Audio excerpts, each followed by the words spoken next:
Bonjour à tous, nous sommes ravis de vous retrouver pour ce nouvel épisode de l'assurance, c'est chouette. Aujourd'hui, nous allons parler de la responsabilité des dirigeants.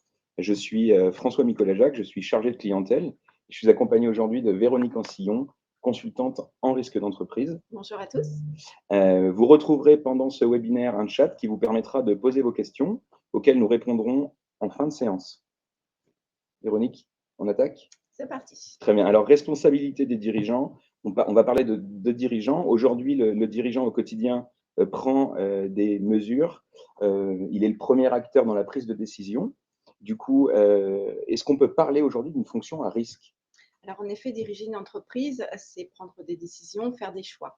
Or, les entreprises évoluent dans un cadre de plus en plus contraignant sur le plan économique, social ou fiscal, où l'évolution des normes est constante. Et on le voit, de plus en plus d'actions sont introduites par des régulateurs tels que la CNIL ou les autorités du marché financier, et un accroissement des enquêtes des autorités de contrôle également. D'accord, donc cela augmente le risque d'erreur et potentiellement augmente les occasions de rechercher des responsabilités ? Oui, sans compter que ces risques vont continuer à s'accentuer dans le contexte actuel. Les cas de déclenchement de la responsabilité des dirigeants sont de plus en plus nombreux et en constante évolution. Donc oui, diriger une entreprise implique des responsabilités et des mises en cause. Donc on peut tout à fait parler de fonction à risque pour un dirigeant et un mandataire social. D'accord, donc cette notion de risque, c'est-à-dire, est-ce que par exemple le patrimoine personnel peut être engagé ?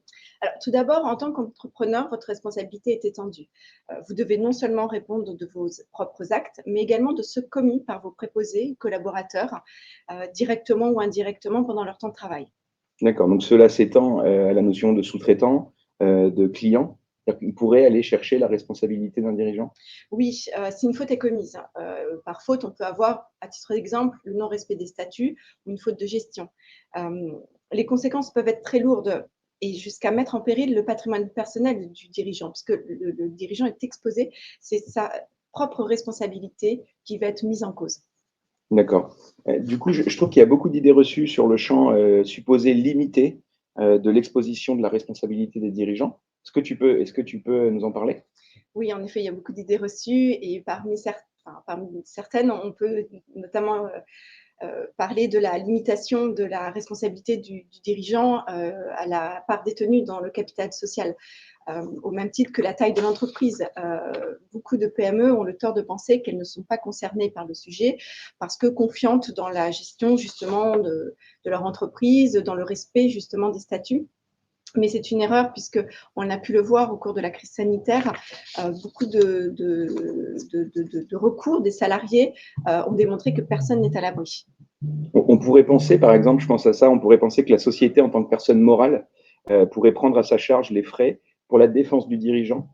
Alors, en effet, c'est une fausse idée dans la mesure où, non, la société ne fait pas écran, elle ne va pas protéger le dirigeant. La seule chose qu'elle puisse faire, en revanche, pour protéger son dirigeant, c'est la mise en place d'un contrat d'assurance. D'accord, donc c'est une idée reçue de penser que la société, justement, fait écran Oui. et protège le dirigeant de toute mise en cause. Tout à fait, oui. Très bien.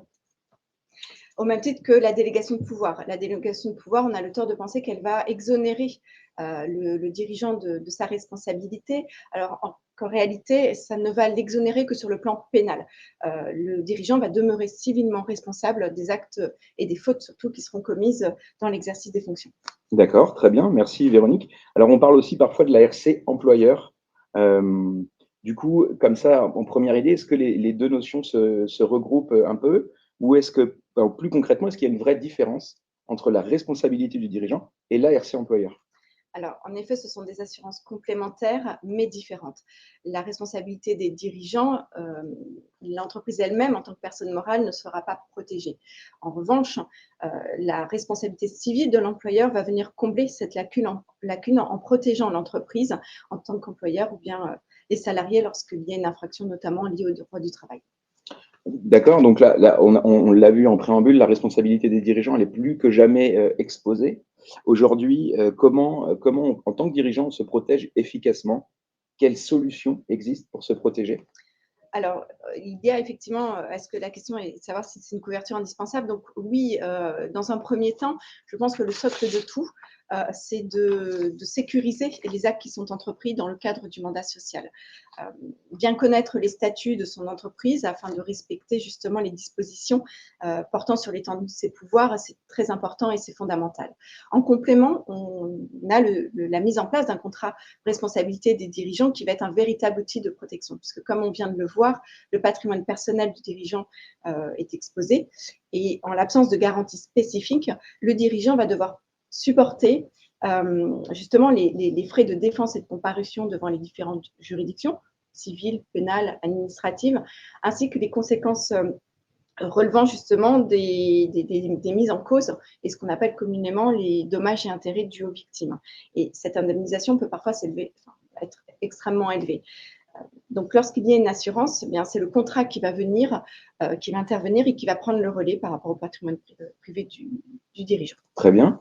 Donc, l'assurance, on vient de le voir, peut prendre le relais, mais alors, on parle de quelle couverture sur ce contrat d'assurance? Un contrat d'assurance va justement couvrir toutes les conséquences pécuniaires subies par les tiers et mises à la charge du dirigeant à l'occasion d'une faute, d'une négligence ou d'une omission réalisée dans l'exercice de son activité professionnelle.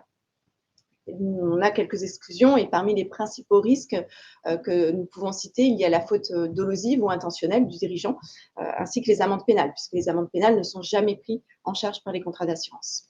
Très bien, donc ça, c'était le volet conséquences. Du coup, la question maintenant, c'est qui peut attaquer, qui peut mettre en cause le dirigeant?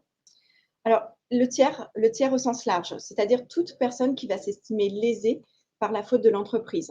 Donc, ça peut aller du client mécontent, un salarié ou quand bien même le nouveau dirigeant qui peut justement mettre en cause la responsabilité de son prédécesseur, sans oublier bien entendu les actionnaires qui sont soit minoritaires, soit majoritaires, qui peuvent agir en leur nom propre ou au nom de la société, collectivement ou individuellement. On a également les créanciers, publics ou privés, les préposés, ainsi que l'État ou ses administrations, par exemple. D'accord, les clients, l'autorité des marchés.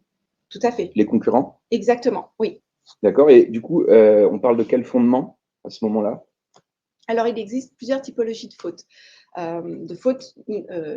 Négligence ou omission. Il ne faut pas oublier le fait que la négligence et l'omission est aussi envisageable et peut être reprochée aux dirigeants. Et si je donne quelques illustrations, il va y avoir la faute de gestion, donc le défaut de surveillance, la négligence des administrateurs ou une décision contraire à l'intérêt social de l'entreprise. On a également la violation des statuts ou les infractions aux dispositions légales, statutaires ou réglementaires. D'accord, donc à ce moment-là, c'est bien la responsabilité civile qui va être recherchée. Et du coup, est-ce qu'il peut y avoir des conséquences ou des risques en pénal? Oui, en effet, très complémentaire au volet civil, enfin, de la responsabilité civile, on a le volet pénal qui peut être également recherché et mis en cause pour des abus de biens sociaux, par exemple, ou pour le non-respect des règles d'hygiène ou de sécurité ou du droit du travail, par exemple. Donc, droit du travail, discrimination, harcèlement, oui. Licenciement abusif? Oui, tout à fait. Également le droit douanier, le non-respect du droit douanier lorsqu'on exerce dans l'import-export ou bien le non-respect du droit fiscal. La fraude, par exemple? La fraude, tout à fait, exactement. Également, on peut avoir aussi le non-respect du droit de la consommation et de la concurrence. Souvent, la concurrence déloyale, par exemple, peut être reprochée à un dirigeant. Ce qui va différencier entre le volet civil et le volet pénal, c'est que dans la responsabilité pénale du dirigeant, seuls les frais de défense et de comparution vont être pris en charge, puisque les amendes pénales, on l'a vu, ne sont jamais couvertes par un contrat d'assurance. Très bien. Et alors, du coup, quels événements ou quel élément doit avoir lieu pour qu'un contrat d'assurance intervienne? Il faut qu'il y ait une réclamation, que cette réclamation soit amiable ou judiciaire et qu'elle soit introduite contre un dirigeant par un tiers ayant subi un préjudice du fait d'une faute commise justement par le dirigeant dans l'exercice de ses fonctions. Et il faut que cette réclamation soit présentée pendant la durée de validité du contrat. Très bien. Alors, on vient de le comprendre, la responsabilité du dirigeant, c'est un incontournable aujourd'hui. Et pour aller plus loin que la définition même du dirigeant, qui est concerné directement par cette responsabilité? Est-ce qu'il y a des critères de taille? Est-ce qu'il y a des exclusions? Alors oui, qui peut être concerné déjà toute personne disposant des pouvoirs de direction, d'administration ou de gestion dans l'entreprise. Autrement dit, toute personne qui va être aux commandes de la société peut être la cible justement de nombreuses actions en justice et devra répondre sur ses propres deniers. D'accord, donc la définition dirigeant de droit, dirigeant de fait. Oui, dirigeant de droit, donc la personne qui va être désignée par la loi ou le statut de l'entreprise. Dirigeant de fait, ceux qui vont agir en tant que tels aux yeux des tiers, car non investis justement par les statuts de l'entreprise, mais qui vont exercer un contrôle constant et effectif dans l'entreprise. Souvent le cadre, justement un cadre dirigeant, un directeur commercial, ou comme bien même les employés quand on se retrouve dans un sujet lié au droit du travail. D'accord, donc finalement, la notion, la définition est bien plus étendue que la notion seule de mandataire social? Oui, c'est la raison pour laquelle on ne parle plus de responsabilité civile des mandataires sociaux, la fameuse RCMS, puisque la notion de dirigeant est une notion beaucoup plus étendue que celle de mandataire social. Donc ça a été remplacé. Et également, on l'a vu, il y a deux volets dans la responsabilité, le volet civil et le volet pénal. Donc on a du coup préféré parler maintenant de responsabilité des dirigeants. Très bien, merci Véronique. Alors, on vient de le voir, la taille ou la forme juridique n'a pas d'importance sur la responsabilité des dirigeants. Je veux dire par là que petit indépendant ou leader d'un marché, la règle reste la même. Oui, toute activité, enfin toute entreprise, indépendamment de sa taille, de sa forme juridique, de l'activité exercée, est concernée par le sujet de la responsabilité des dirigeants.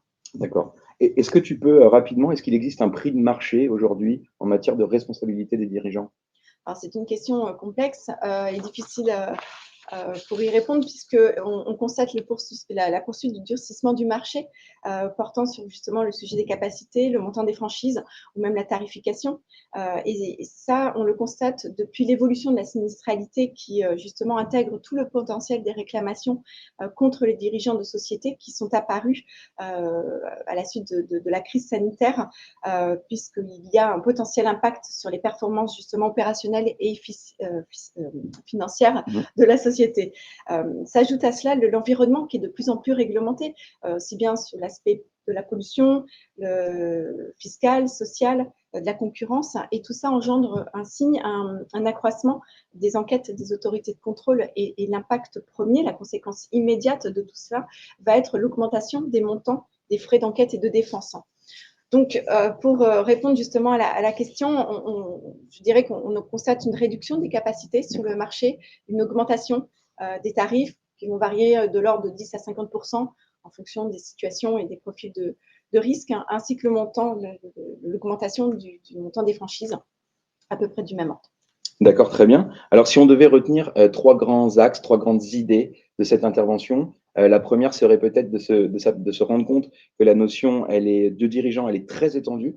Oui, en effet, en synthèse, on peut retenir le fait que la notion de dirigeant est une notion extrêmement étendue, qu'il faut faire attention aux idées reçues, puisque les situations de mise en cause sont beaucoup plus fréquentes que celles imaginées.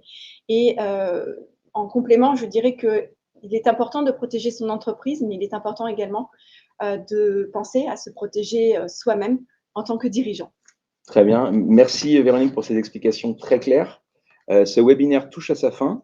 Nous vous donnons d'ores et déjà rendez-vous jeudi prochain à la même heure pour vous parler des secrets du constat amiable. D'ici là, portez-vous bien. À très bientôt, Véronique. Merci, à bientôt.